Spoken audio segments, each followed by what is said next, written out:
Hello student, welcome my YouTube channel my biology concept in Hindi पर आप सभी का हार्दिक स्वागत है।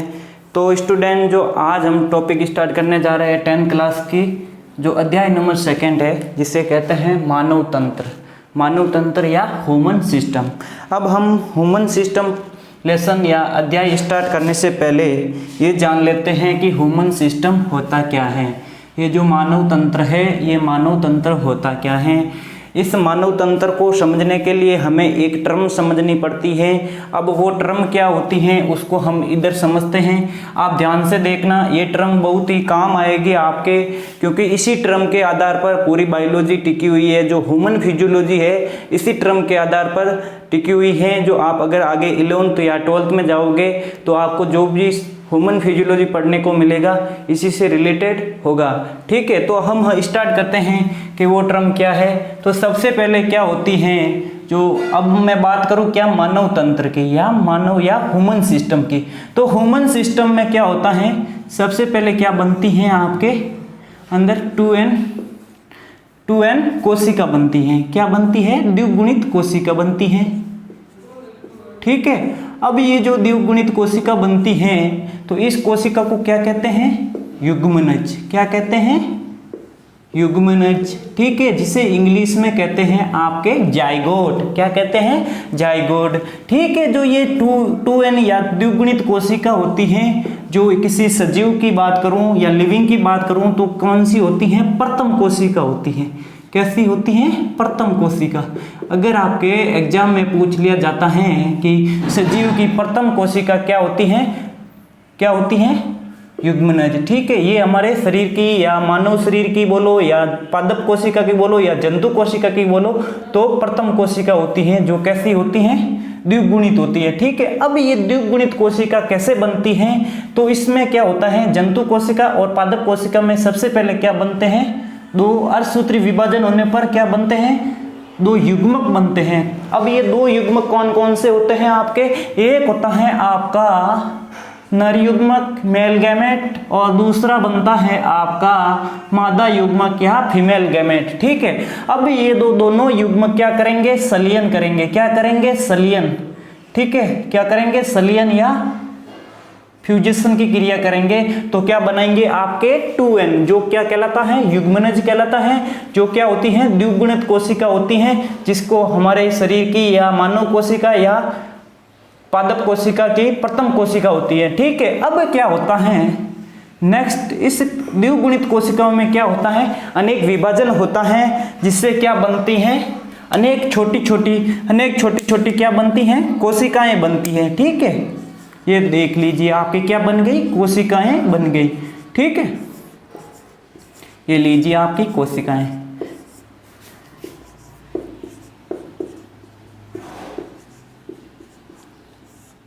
अब इन कोशिकाओं में क्या होता है, अब ये बहुत सारी कोशिकाएं मिल जाती हैं तो क्या किसका निर्माण करती हैं, आपके टिश्यू या आपके उत्तक। क्या बनते हैं, आपके उत्तक बनते हैं।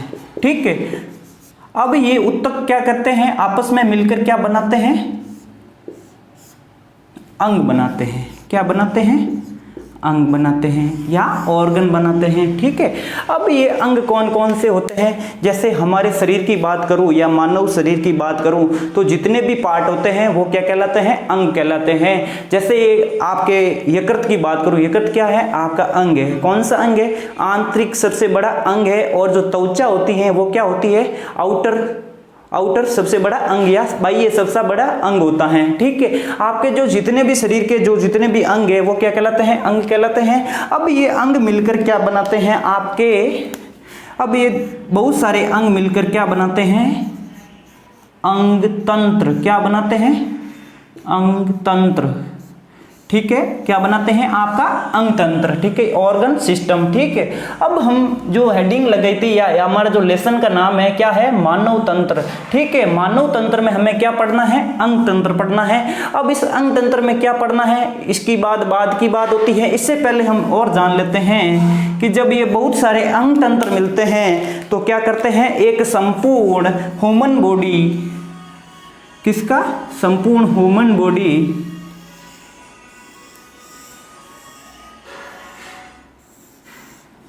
एक कंप्लीट बॉडी का निर्माण होता है।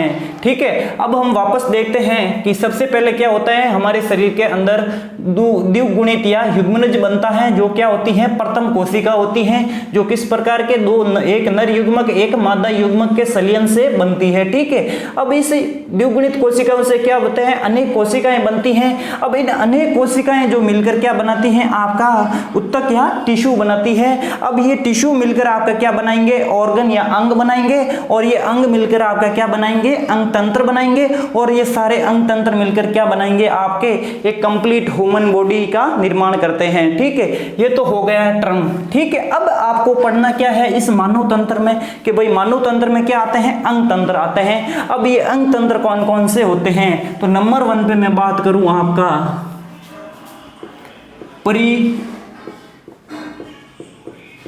परिसंचरण तंत्र। ठीक है, क्या होता है परिसंचरण तंत्र। परिसंचरण तंत्र को इंग्लिश में कहते हैं आपके सर्कुलेटरी सिस्टम। ठीक है, नंबर 2 पे आता है आपका पाचन तंत्र। क्या आता है, पाचन तंत्र, जिसे इंग्लिश में कहते हैं आपके डाइजेस्टिव सिस्टम। ठीक है, नंबर 3 आता है आपका श्वसन तंत्र, रेस्पिरेटरी सिस्टम। क्या आता है आपका श्वसन तंत्र। नंबर 4 पे आता है आपका उत्सर्जन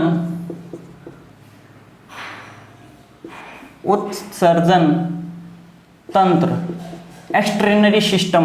नंबर 5 पे आता है आपका तंत्रिका तंत्र। ठीक है, ये क्या होते हैं, आपके अंग तंत्र होते हैं। ठीक है, नंबर 6 पे आता है आपका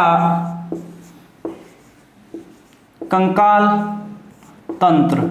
ठीक है, ये सारे क्या हो गए, आपके अंग तंत्र हो गए, जो हमें इस मानव तंत्र में पढ़ने हैं। ठीक है, अब आता है कि जो परिसंचरण तंत्र या सर्कुलेटरी सिस्टम होता है, तो इस सर्कुलेटरी सिस्टम में हमें क्या पढ़ना होता है, तो आपको ये भी ध्यान रखना है कि सर्कुलेटरी सिस्टम में हमें सबसे पहले पढ़ना है क्या, रक्त। क्या पढ़ना है, ब्लड। ठीक है, इसमें हमें पढ़ना है कि ब्लड कैसा होता है, ब्लड के भाग कौन कौन से होते हैं, ब्लड का संगठन कैसा होता है, जो ब्लड के जो डिजीज होते हैं वो सब किस में पढ़ने हैं, ब्लड में पढ़ना है। ब्लड के बाद आपको पढ़ना है कौन सा टॉपिक, हार्ट या हृदय।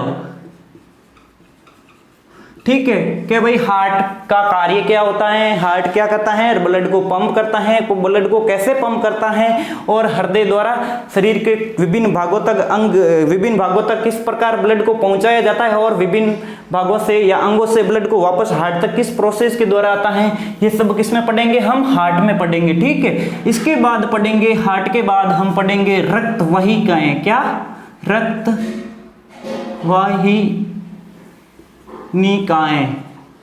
क्या पढ़ेंगे, रक्त वाहिनिकाएं। ठीक है, ये इसे इंग्लिश में कहते हैं ब्लड वेसल्स। हम इसके बाद क्या पढ़ेंगे, रक्त वाहिनिकाएं पढ़ेंगे। ये तो हम पढ़ेंगे किसके अंतर्गत, परिसंचरण तंत्र के अंदर। ठीक है, इसके बाद आता है आपका पाचन तंत्र। क्या आता है, डाइजेस्टिव सिस्टम। ठीक है, डाइजेस्टिव सिस्टम में आपके सिलेबस में दे रखा है नंबर 1 पे, एक तो पढ़ना है आपको आहार नाल। ठीक है, इसके साथ पढ़नी है आपको क्या, पाचक ग्रंथियां। क्या, पाचक ग्रंथियां। ठीक है, और इस जो भोजन के पाचन की जो क्रिया विधि होती है वो भी हम इसके साथ पढ़ेंगे। ठीक है, इसके बाद आता है नंबर 3 पे आपका श्वसन तंत्र या रेस्पिरेटरी सिस्टम। इस श्वसन तंत्र के अंतर्गत आपको पढ़ना है फेफड़े। क्या पढ़ने हैं, फेफड़े या लंग्स। अब हम इन लंग्स में पढ़ेंगे कि किस प्रकार हम जो O2 लेते हैं वो O2 किस प्रकार CO2 में कन्वर्ट होती है, और CO2 कन्वर्ट होती है तो किसके निर्माण होता है, बाई प्रोडक्ट क्या होता है, O2 से जो बाई प्रोडक्ट बनता है वो क्या बनता है, और ऑक्सीजन के द्वारा ग्लूकोज का किस प्रकार ब्रेकडाउन होता है, ये सब किस में पढ़ेंगे, हम श्वसन तंत्र के अंतर्गत पढ़ेंगे। ठीक है, इसके बाद आता है आपका उत्सर्जन तंत्र। क्या आता है, उत्सर्जन तंत्र। उत्सर्जन तंत्र का अर्थ होता है जो हमारे शरीर के अंदर जो अपशिष्ट पदार्थ होते हैं उसको बाहर त्यागना ही उत्सर्जन कहलाता है। ठीक है, इसमें नंबर 1 पढ़ेंगे हम क्या, आपकी वर्कक। क्या पढ़ेंगे, वर्कक या गुर्दे, या इसको हम क्या कहते हैं, किडनी भी कहते हैं। क्या कहते हैं, किडनी भी कहते हैं। ठीक है, इसके बाद आता है आपका तंत्रिका तंत्र या न्यूरो सिस्टम। इसमें आपको क्या पढ़ना है, मस्तिष्क। क्या पढ़ना है आपको, मस्तिष्क। ठीक है, और इसके अंतर्गत आपको क्या पढ़ना है, तंत्रिका तंत्र पढ़ना है। और उस सर्जन तंत्र में आपको पूरी किडनी के फॉर्मेशन पढ़ना है कि किडनी किस प्रकार ब्लड का शुद्धिकरण करती है, और जो रक्त का शुद्धिकरण कहाँ होता है आपका किडनी के अंदर किस प्रकार होता है, ये सब किस में पढ़ेंगे, उस सर्जन के किडनी में। और किडनी में हम ये भी पढ़ेंगे कि जो डायलिसिस की प्रक्रिया किस प्रकार की होती है। ठीक है, इसके बाद आता है आपका कंकाल तंत्र। क्या आता है, कंकाल तंत्र। इस कंकाल तंत्र में आपको पढ़ना है क्या, जो 206 हड्डियां होती हैं, उस 206 हड्डियों का विस्तार से अध्ययन करना है। ठीक है, अब हम सबसे पहले क्या स्टार्ट करेंगे, पाचन तंत्र, नहीं सॉरी, सबसे पहले करेंगे आपके श्वसन तंत्र। 10th के सिलेबस में सबसे पहले क्या दे रखा है, आपके पाचन तंत्र दे रखा है, जिसकी वीडियो मैंने आपको पहले 12th क्लास की बायोलॉजी है उसमें जो पाचन तंत्र है उसमें आपको वहीं पे मिल जाएगी, जो मैं आपको लिंक डिस्क्रिप्शन में लिंक भेज दूंगा। उससे आपको डाइजेस्टिव सिस्टम पढ़ लेना है। आपको संपूर्ण पाचन तंत्र की जो डाइजेस्टिव सिस्टम के जितने भी पार्ट होते हैं उन सबका, और जो आहार नाल है, पाचक ग्रंथियां है, डाइजेशन की जो क्रियाविधि है, वो बहुत अच्छी तरह से मेरे जो 12th क्लास की बायोलॉजी की क्लास है जिसमें डाइजेस्टिव सिस्टम को अच्छी तरह से समझाया गया है, जिसके माध्यम से आपको पढ़ लेना है। लेकिन जो अब हम जो टॉपिक स्टार्ट करने जा रहे हैं वो क्या है, आपका श्वसन तंत्र या रेस्पिरेटरी सिस्टम। ठीक है, अब हम पढ़ेंगे कि मानव शरीर में किस प्रकार श्वसन तंत्र होता है, और श्वसन किस प्रकार O2 का CO2 में कन्वर्ट होता है, और इसमें कौन कौन से अंग सहायक होते हैं, किस प्रकार हम सांस को लेते हैं, जो वापस O2 को लेते हैं, वो जो ग्लूकोज का ब्रेकडाउन करके किस प्रकार CO2 में बनकर आती है वापस। तो हम सबसे पहले क्या पढ़ेंगे, श्वसन तंत्र। क्या पढ़ेंगे, श्वसन तंत्र। अब जो हम क्या स्टार्ट करना जा रहे हैं, सबसे पहले श्वसन तंत्र। ठीक है, अब हम श्वसन तंत्र के बारे में जान लेते हैं, जिसको इंग्लिश में कहते हैं रेस्पिरेटरी सिस्टम। ठीक है, अब होता क्या है, मानव द्वारा क्या किया जाता है, श्वसन किसे कहते हैं, मानव द्वारा O2 को ग्रहण करना तथा CO2 को त्यागना। ठीक है, ये तो हो गई श्वसन क्रिया। ठीक है, अब इन श्वसन क्रिया में होता क्या है कि जैसे मानव लेता है क्या, O2 लेता है, क्या लेता है, O2 लेता है गैस में। ठीक है, O2 क्या कहती है, हमारे रक्त में उपस्थित क्या होती है, हीमोग्लोबिन। क्या करती है, हीमोग्लोबिन के साथ बाइंड होकर शरीर के विभिन्न अंगों तक जाती हुई रुधिर में घुली हुई ग्लूकोज क्या होती है, रुधिर के अंदर कौन घुली हुई होती है, ग्लूकोज घुली हुई होती है, जिसके साथ क्या करती है, ब्रेक डाउन करती है ग्लूकोज का, जिससे क्या है, बाई प्रोडक्ट क्या बनती है आपकी CO2, ATP और 6 मॉलिक्यूल जल के। अब किस प्रकार बनाती है ये इधर देखिएगा। देखिए श्वसन में क्या होता है, सबसे पहले हमारे रुधिर में घुली हुई होती है क्या, ग्लूकोज। क्या होती है, ग्लूकोज। अब ये ग्लूकोज क्या करती है, हीमोग्लोबिन के साथ जुड़ी हुई ऑक्सीजन। क्या होती है, हीमोग्लोबिन के साथ जुड़ी हुई ऑक्सीजन इस ग्लूकोज से अभिक्रिया करके क्या बनाती है, आपके शरीर के अंदर ATP बनाती है तथा CO2 बनाती है तथा क्या बनाती है, H2O। ठीक है, और H2O। ठीक है, अब ये अभिक्रिया किस प्रकार होती है, देखिए ये है क्या, आपके ग्लूकोज का मॉलिक्यूल या ग्लूकोज का अणु, जिसका सूत्र क्या होता है, C6H12O6। ठीक है, अब इस ग्लूकोज के साथ ऑक्सीजन अभिक्रिया करके, और इस ऑक्सीजन में और क्या ऐड होता है, हीमोग्लोबिन ऐड होता है। ठीक है, अब ये ग्लूकोज के साथ ऑक्सीजन ऐड होके क्या बनाती है, आपके ऐड होगी तो क्या होगा, यहाँ पे ऑक्सीकरण होगा या ब्रेकडाउन होगा, तो क्या बनेंगे आपके 6 CO2 के मॉलिक्यूल बनेंगे और 6 जल के मॉलिक्यूल और ATP बनेंगी, और ये ATP कितनी होगी, 38 ATP। कितनी, 38। ठीक है, ये तो हो गया कि वे श्वसन क्रिया किस प्रकार होती है हमारे शरीर के अंदर। ठीक है, अब आता है मानव में श्वसन के प्रकार, कि भाई मानव में श्वसन कितने प्रकार के होते हैं। मानव में श्वसन कितने प्रकार के होते हैं, 2 प्रकार के होते हैं। कौन कौन से, एक होता है ऑक्सी श्वसन, एक होता है अनऑक्सी श्वसन। ठीक है, अब इस ऑक्सी श्वसन को इंग्लिश में कहते हैं एरोबिक, और अनऑक्सी श्वसन को कहते हैं अनएरोबिक। ठीक है, जो अनऑक्सी श्वसन है जिसे क्या कहते हैं, अपूर्ण श्वसन। क्या कहते हैं, अपूर्ण श्वसन कहते हैं। जो ऑक्सी श्वसन होता है इसे क्या कहते हैं, कंप्लीट रेस्पिरेटरी सिस्टम या कंप्लीट या पूर्णतः श्वसन। ठीक है, अब ये अपूर्ण श्वसन क्या होता है, क्योंकि जो अनऑक्सी श्वसन में क्या होता है, ग्लूकोज किस में बदलता है, आपके पायरुविक एसिड में। किस में बदलता है, पायरुविक अम्ल में। ठीक है, अब ये जो पायरुविक अम्ल है आगे चलकर किस में बदल जाता है, लैक्टिक एसिड में। किस में, लैक्टिक एसिड में। ठीक है, इसलिए इसे क्या कहा जाता है, आपके अपूर्ण शोषण या अनोक्सी शोषण या एनारोबिक शोषण। ठीक है, ये तो हो गया शोषण के प्रकार। ठीक है, अब ये ऑक्सी शोषण होता है, इसे क्या कहते हैं, पूर्ण शोषण। क्या अब ये ऑक्सी शोषण किस प्रकार होता है, क्योंकि ग्लूकोज के अणु के साथ ऑक्सीजन जुड़ता है तो 6 CO2 और 6 H2O और ATP निकलती है। कौन सी, 38 ATP निकलती है। ATP का पूरा नाम होता है एडिनोसिन ट्राइफॉस्फेट, एडिनोसिन ट्राइफॉस्फेट। ठीक है, इसके बाद आता है कि भाई जो मानव श्वसन तंत्र के अंग कौन कौन से है, कि भाई जो हम मानव श्वसन तंत्र पढ़ेंगे तो इसमें कौन कौन से अंग सहायक होंगे। तो मैंने आपके पहले भी बोल दिया, कोई भी तंत्र है किससे मिलकर बना होता है, अंगों से मिलकर बना होता है। ठीक है, अब हम कौन कौन से अंग पढ़ने हैं, नंबर 1 पे पढ़ना है नोज या नाक पढ़ेंगे कि भाई नाक में कौन कौन सी क्रिया होती है, जब O2 लेते हैं तो कौन कौन से नाक के पार्ट भाग लेते हैं, कौन कौन से पार्ट। ठीक है, इसके बाद आता है नंबर 2 पे आपका वायु नलिका या विंड पाइप। क्या, विंड पाइप, जिसे किसे और नाम से जानते हैं, ट्रेकिया। किसे, ट्रेकिया या विंड पाइप कह दो या वायु नलिका कह दो या ट्रेकिया। ठीक है, अब हम वायु नलिका पढ़ेंगे, इसके बाद पढ़ेंगे आपके लंग्स या फेफड़े कि भाई हमने जो O2 ली है, O2 नाक से लेके जो फेफड़ों में आती है तो वो फेफड़े में किस प्रकार O2 से CO2 में कन्वर्ट होती है और किस प्रकार CO2 वापस फेफड़ों द्वारा शरीर से बाहर परित्याग कर दिया जाता है। किस में पढ़ेंगे, लंग्स में पढ़ेंगे। ठीक है, तो नंबर 1 हम क्या स्टार्ट करने जा रहे हैं, सबसे पहले नोज या नाक और मुख भी साथ में थोड़ा बहुत पढ़ना है, क्योंकि हम कभी नाक से शोषण न लेकर कभी कभी क्या होता है मुख से भी लेते हैं शोषण। तो कौन सा सही रहता है, कौन सा गलत रहता है, ये हम इसी में पढ़ेंगे कि कौन सा शोषण हमारे लिए सही रहता है, कौन सा शोषण हमारे लिए सही नहीं रहता है। ठीक है, अब क्या होता है, नाक में क्या होता है, एक नासा छिद्र होते हैं। कितने होते हैं, 2 नासा छिद्र होते हैं, या एक पैर के रूप में या एक जोड़ी के रूप में नासा छिद्र होते हैं। ठीक है, जिस नासा छिद्र में क्या होते हैं, नासा छिद्र का कार्य क्या होता है कि भाई शोषण को अंदर लेना और शोषण को बाहर छोड़ना, यानी कि O2 को ग्रहण करना और CO2 को शरीर से बाहर परित्याग करना। ठीक है, अब आता है कि जो नोजल हेयर, दूसरा नंबर आता है नाक के अंदर हमारे क्या होते हैं, नासा बाल होते हैं या नाक के अंदर छोटे छोटे बाल होते हैं, जिसे क्या कहते हैं, नोजल हेयर। ठीक है, जिसे और किस नाम से जानते हैं, विज्ञान की भाषा में मैं बोलूं तो उसे क्या कहते हैं, सीलिया कहते हैं। क्या कहते हैं, सीलिया।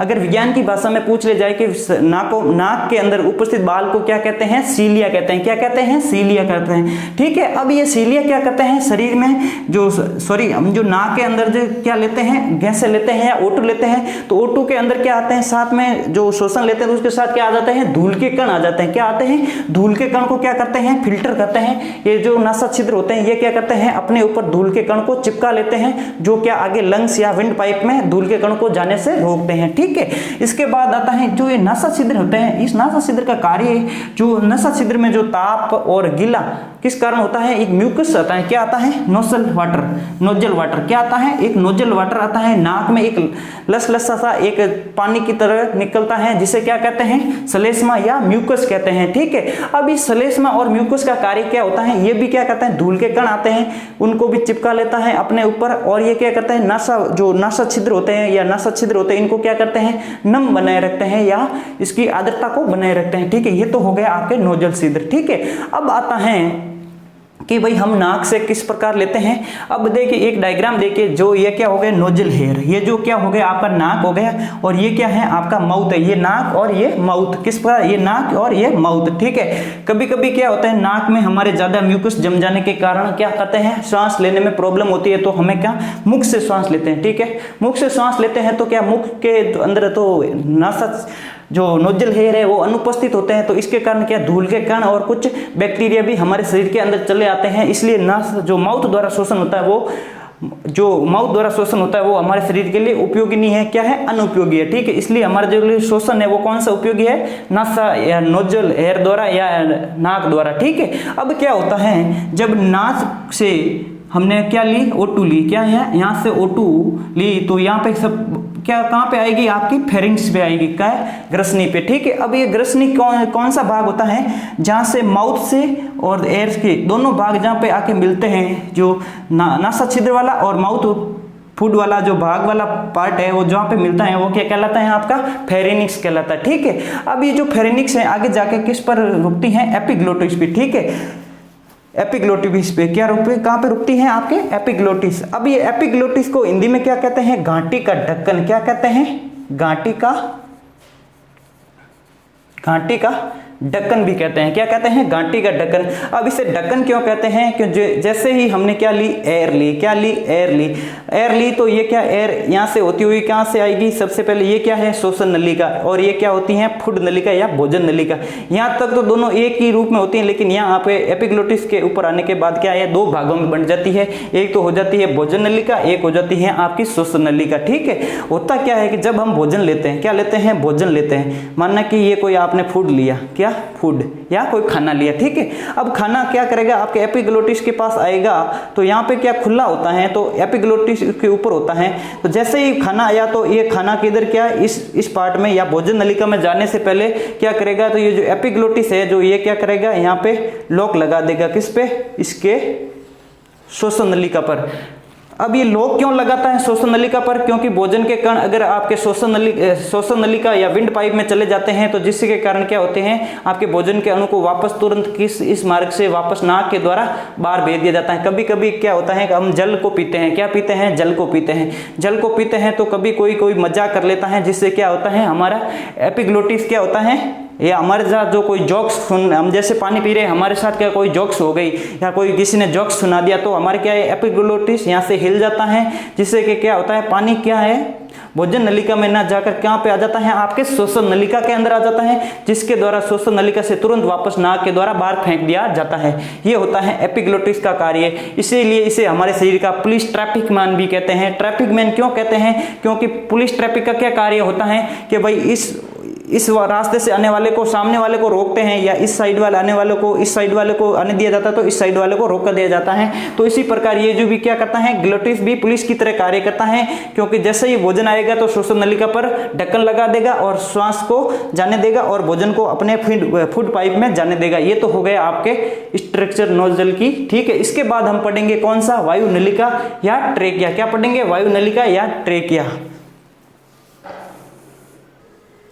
अब जो हम सेकेंड नंबर स्टार्ट करने जा रहे हैं, क्या? श्वसन नलिका। क्या पढ़ रहे हैं? श्वसन नलिका। ठीक है, अब इस श्वसन नलिका में आपको क्या पढ़ना है कि श्वसन नलिका या विंड पाइप होता क्या है। ठीक है, विंड पाइप में क्या होता है? जो सबसे ऊपर वाला भाग होता है वो क्या कहलाता है? एक तो होता है आपका क्या? लैरिक्स या स्वर यंत्र।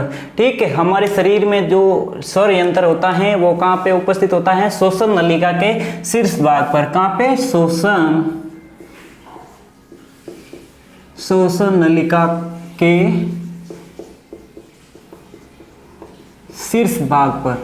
ठीक है, कहां पर होता है? शीर्ष भाग पर, जिसे क्या कहते हैं? लैरिक्स कहते हैं, या स्वर यंत्र कहते हैं, या वाद्य यंत्र कहते हैं। क्योंकि इसी स्वर यंत्र से हमारे शरीर से जो हम जो बोलते हैं, या हमारे जो बोलने की प्रक्रिया होती है, जो हमारे साउंड या जो मुंह से साउंड या ध्वनि निकलती है, किस यंत्र से निकलती है?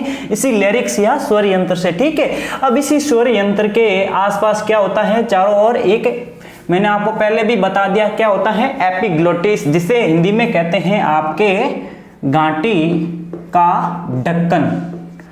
गांठी का ढक्कन। ठीक है, अब ये गांठी का ढक्कन क्या करता है? जब हम बोलते हैं या खाना खाते हैं तो उस समय क्या करते हैं? ये जो लैरिक्स होता है इस पर चारों ओर अपने ढक्कन ढक देता है, जिसलिए क्या होता है कि स्वर यंत्र के अंदर जो खाना खाया हमने वो उसके अंदर नहीं चला जाता है। इसलिए ये एपिग्लोटिस क्या करता है? लैरिक्स पर ढक्कन लगाने का भी कार्य करता है। ठीक है, इसके बाद जो यहाँ से एपिग्लोटिस से लेके जो फेफड़ों तक जाती हैं, ये क्या कहलाती हैं? आपकी श्वास नलिका या ट्रेकिया। क्या कहलाती हैं? ट्रेकिया। ये ट्रेकिया क्या करती हैं? लैरिक्स से फेफड़े को जोड़ने का कार्य कौन करती है? आपकी ट्रेकिया। ठीक है, आपके एग्जाम में पूछ लिया जाता है कि स्वर यंत्र को फेफड़ों से जोड़ने वाला कौन सा भाग होता है, तो आपका उत्तर होगा क्या? ट्रेकिया। ठीक है, जिसे हिंदी में क्या कहते हैं? श्वसन नलिका भी कहा जाता है, या विंड पाइप भी कहते हैं। ठीक है, अब ये श्वसन नलिका से होते हुए ये O2 कहाँ पे आती है? आपके फेफड़ों में। कहाँ आ जाती हैं? फेफड़ों में, जिसे हिंदी में क्या कहते हैं? आपके लंग्स कहते हैं। क्या कहते हैं?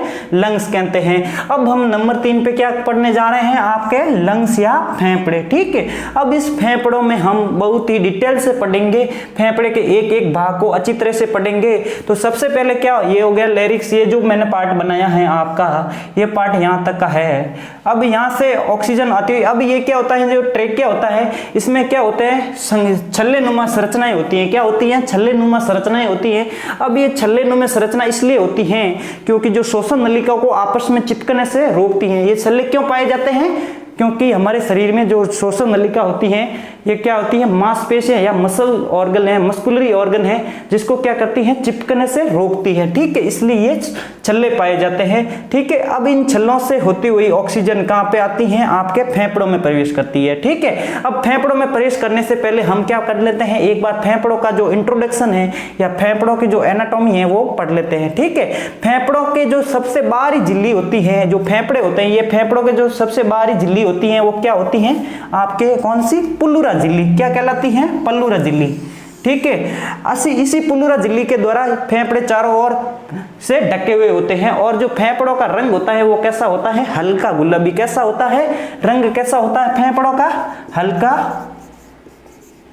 हल्का गुलाबी। ठीक है, ये हो गया आपके फेफड़ों की बाहरी संरचना। ठीक है, अब आता है कि जो फेफड़े होते हैं, फेफड़ों में जो ये आगे जाके ये फेफड़ों के जो श्वसन नलिका है आगे कितने भागों में बंट जाती हैं, आपके दो भागों में बंट जाती है। ठीक है, एक तो हो गया दायां फेफड़ा, एक हो गया आपका बायां फेफड़ा। कौन कौन सा, दायां और बायां फेफड़ा। ठीक है, अब जो ये दायां फेफड़ा है कितने भागों से मिलकर बना होता है, आपके 3 भागों से। कौन कौन से, 3 भागों से। ठीक है, 1 नंबर पार्ट, 2 नंबर पार्ट और 3 नंबर पार्ट। और जो ये दायां फेफड़ा होता है जो बाएं फेफड़ा से बड़ा होता है, थोड़ा क्या होता है, बड़ा होता है। किससे, बायां की अपेक्षा दायां बड़ा होता है। और जो ये बायां फेफड़ा है आपके 2 भागों से या 2 पालियों से मिलकर बना होता है, और दायां फेफड़ा आपके 3 पालियों से मिलकर बना होता है। ठीक है, ये तो हो गई इसके पालियों की बात। ठीक है, अब क्या होता है कि जो ये श्वसन नलिका है आगे जाके फेफड़ों में खुलती है। ठीक है, जैसे ही ये श्वसन नलिका आगे जाके ये श्वसन नलिका 2 भागों में बनती है, इसे क्या कहते हैं, ब्रोंकाई। क्या कहते हैं, ब्रोंकाई। ये शब्द आपको सुन लेना है और आपको ध्यान से देखना, ये ब्रोंकाई शब्द को दिमाग में फिट कर लेना है, क्योंकि इसी ब्रोंकाई को क्या कहते हैं, प्राथमिक श्वसन कहते हैं। क्या कहते हैं, प्राथमिक श्वसनिका या श्वसन कहते हैं। क्योंकि इस कई बार एग्जाम में, कंपटीशन एग्जाम में भी पूछ रखा है कि ब्रोंकाई का संबंध किससे है, तो आपका उत्तर होगा या तो श्वसन तंत्र या फेफड़े होगा। ठीक है, अब ये ब्रोंकाई क्या करेगी, 2 भागों में बंट गई। क्या, ठीक है, एक तो लेफ्ट में, एक तो बायां फेफड़ा, एक दायां फेफड़े में आ गई।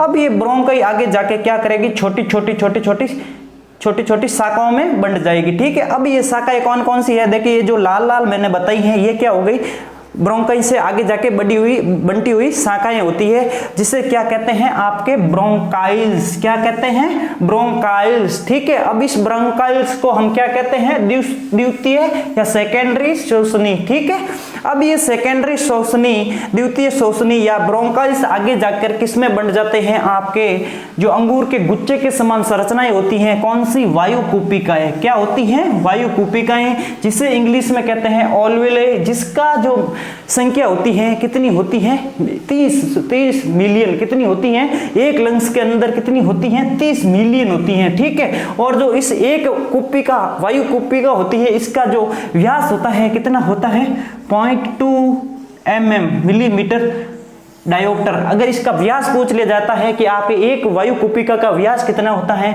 0.2 या 0.2 mm होता है या मिलीमीटर होता है। ठीक है, इसके बाद ये जो आगे जाके ब्रोंकाइल्स किस में खुल गए, आपके वायु कुपिका में खुल गए, जो क्या कहलाता है, आपका तृतीयक श्वसन कहलाता है। क्या कहलाता है, तृतीयक श्वसन कहलाता है। आपके जो 10th के एनसीईआरटी बुक में है, इनको अच्छी तरह से बता दिया गया है कि तृतीय श्वसनिका क्या होती है, द्वितीय श्वसनिका कौन है और प्राथमिक श्वसनिका कौन सा है। तो आपका प्राथमिकता होगा कौन सा, ब्रोंकाई, और नंबर द्वितीय पे आता है आपका ब्रोंकाइल्स, और नंबर 3 पे आता है आपके क्या, वायु कुपिका या ओल्वुले। ठीक है, इसके बाद आता है आपके जो फेफड़े होते हैं, जो फेफड़े होते हैं, फेफड़ों के नीचे एक मांसपेशीय संरचना होती है, नीचे एक गुबंदाकार संरचना होती है, जिसे क्या कहा जाता है, आपके डायफ्राम। क्या कहा जाता है, डायफ्राम कहा जाता है। ठीक है, इसी डायफ्राम को हिंदी में कहते हैं मध्यपट। क्या कहते हैं, मध्यपट कहते हैं। और जो ये डायफ्राम है आपका किससे मिलकर बना होता है, मांसपेशियां ठीक है, मांसपेशियों से मिलकर बना होता है, इसीलिए इस डायफ्राम को क्या कहते हैं, मस्कुलरी ऑर्गन कहते हैं या मस्कुलरी कहते हैं या मांसपेशीय अंग भी कहते हैं। ठीक है, इसके बाद हम पढ़ेंगे क्या, वायु कुपिका के बारे में, थोड़ा वायु कुपिका के बारे में जान लेते हैं। ठीक है, ये वायु कुपिका क्या होती है, हमारे श्वसन तंत्र की क्रियात्मक और संरचनात्मक, कौन सी क्रियात्मक और संरचनात्मक इकाई होती है। क्यों होती है, क्योंकि जो वायु कुपिकाएं होती हैं क्या है, कोशिकाओं से मिलकर बनी हुई होती हैं, इसलिए इसे क्या कहते हैं, हमारी शरीर की जो श्वसन तंत्र की क्रियात्मक और संरचनात्मक इकाई कहते हैं। इसको इंग्लिश में कहते हैं फंक्शनल और स्ट्रक्चर, संरचना कौन होती है, श्वसन तंत्र की आपकी वायु कुपिका या ओल्वेलॉइड। ठीक है, ये तो हो गया इसके संदर्भ में। अब होता क्या है कि आपके दिमाग में होगा कि भाई हमारे शरीर में जो O2 आती है तो फेफड़ों में CO2 में किस प्रकार बदलती है, तो आपको यहाँ पे मैं थोड़ा समझा देता हूँ, लेकिन यहाँ पे पूरा नहीं समझाऊंगा, पूरा आपको एक डायग्राम बना के ये इसके बाद समझाऊंगा कि किस प्रकार हम श्वसन को लेते हैं और किस प्रकार CO2 में वापस कन्वर्ट होकर हमारे जो इसमें हार्ट भी थोड़ा ऐड करूंगा अगले टॉपिक में। तो सबसे पहले क्या होता है, श्वसनिका से होती हुई O2 कहां पे आती है, आपकी ब्रोंकाई में आती है। कहां पे आती है, ब्रोंकाई में आती है। ब्रोंकाई से आपकी जाती है विभिन्न शाखाओं या ब्रोंकल से होते हुए कहां पे आती है, आपकी वायु कुपिका में। कहां पे आती है, देखिए ये आती है आपकी ऑक्सीजन, क्या ठीक है, ऑक्सीजन किस में आ गई, इस ब्रोंकाई से होती हुई किस में आ गई, ब्रोंकाइल्स में आ गई। अब ये ब्रोंकाइल्स से होती हुई किसमें चली जाएगी, आपकी वायु कुपिकाओं में। ठीक है, अब ये जो वायु कुपिकाएं होती हैं इसमें क्या होता है, CO2 O2 का किस में बदल जाता है, CO2 में बदल जाता है। कहां पे, O2 से CO2 में बदल जाते हैं, जिससे क्या होती है आपको जो, क्योंकि कुपिकाओं में क्या होता है, ब्लड होता है, ब्लड में क्या होती है, ग्लूकोज होती है, ग्लूकोज का क्या होता है, ब्रेकडाउन होता है। ग्लूकोज का फॉर्मूला क्या होता है, C6H12O6। अब उस ग्लूकोज का ऑक्सीजन के साथ उपस्थित हीमोग्लोबिन के साथ ब्रेकडाउन होता है तो क्या बनता है, बाई प्रोडक्ट में आपके 6CO2 और 6H2O और 38 ATP जो हमें क्या होती है, एनर्जी मिलती है। ठीक है, ये प्रोसेस किसमें होती है, आपके वायु कुपिकाओं में। कहां पे होती है, वायु कुपिकाओं में। ठीक है, अब हम जो अगले टॉपिक में पढ़ेंगे तो वायु कुपिका को थोड़ा सा डिटेल से पढ़ेंगे कि वायु कुपिकाओं में किस प्रकार O2 का CO2 में कन्वर्ट होता है, लेकिन आपके 10th में इतना डिटेल दे नहीं रखा है, लेकिन 12th में आपके दे रखा है। ठीक है, तो यहाँ पे आपके हम श्वसन क्रिया यहीं पे खत्म करते हैं, क्योंकि 10th के सिलेबस में इतना ही दे रखा है, ज्यादा डीप हो जाएगा आपके लिए। वैसे तो श्वसन को पढ़े तो और भी काफी कुछ पॉइंट है, लेकिन आपके लिए इतने ही काफी है। तो यहाँ पे आपका श्वसन तंत्र खत्म होता है। इसके बाद आता है आपका नेक्स्ट चैप्टर है जो अगला कल स्टार्ट करेंगे, जो कल की क्लास होगी उसमें होगी। तो इससे पहले मैं आपको बता देता हूं कि आप लोग जो है मेरे YouTube चैनल को लाइक करें, शेयर करें तथा सब्सक्राइब करें और बेल आइकन को दबाएं, क्योंकि जिससे आपके पास जो क्लास होगी उसका नोटिफिकेशन तुरंत मिले। क्योंकि दोस्तों आप अगर ज्यादा शेयर नहीं करोगे तो मैं आपके लिए क्यों मेहनत करूं, क्योंकि मैं भी आपके लिए कितनी मेहनत करके पसीने होता है शरीर में, जब पढ़ाता हूं तो पंखा भी नहीं चलाता हूं, लेकिन आपके लिए मैं मेहनत करता हूं। क्यों, क्योंकि आपके लिए स्कूल बंद है, अभी कोविड-19 के चलते आप घर पे फ्री बैठे हो, इसलिए हम मेहनत करके आपको मेहनत कराएंगे। क्या करेंगे, हम मेहनत करके आपको मेहनत कराएंगे, आपको सफल बनाएंगे। हम बनाएंगे, कौन बनाएंगे, हम बनाएंगे। तो इसलिए आपको सफल बनने के लिए हमारे साथ जुड़ना होगा और हमारे वीडियो को लाइक करना होगा, शेयर करना होगा और सब्सक्राइब करना होगा। और इस माह के अंदर आपको 1000 सब्सक्राइब करने हैं, ताकि मैं अगले मंथ आपके लिए क्या लेके आऊं, ऑनलाइन क्लास लेके आऊंगा, जिसमें आपको इंग्लिश भी मिलेगी, मैथ भी मिलेगी और साइंस की तो मैं हुई आपके लिए। ठीक है, इससे डिटेल से आपको साइंस कहीं पर भी नहीं मिलेगी। ठीक है, धन्यवाद, थैंक यू क्लास।